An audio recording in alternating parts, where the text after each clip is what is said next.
Hello everyone, today I'm going to show you how to play Hytale multiplayer. Make sure to watch the video until the end, not to miss any important details, like and subscribe. So, whenever you play, you can just go to your worlds and join a normal game just like always for your own.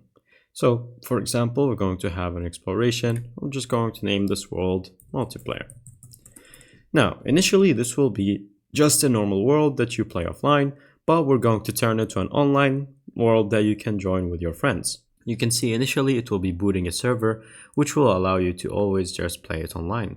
So once you are just normally in your world, you're going to just press the escape button. Then you're going to click on online play. Once you are on online play, you're going to make sure to click allow other players to join and turn it on. If you want extra careful, then you can just type a password that they can enter, but if not, then that's necessary. Then from here, you're going to just make sure to include the password in the share code. And once you write any password, then it's going to just apply here. So once that is done, you're going to just simply make sure that it's going to happen. And then from here, you're going to just make it and then save.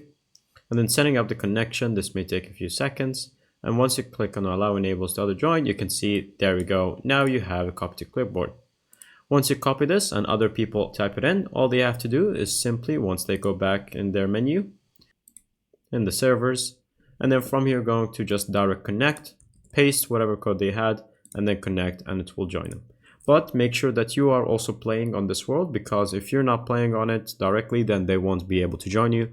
But whenever you are on it, then they will join you. Also, you can just simply go to servers and join any of the public servers that they have in the worlds or the mini games. And there are a lot of local ones that they will have on. And you can just type in any IP server that you might find on the internet, and you can find it right there.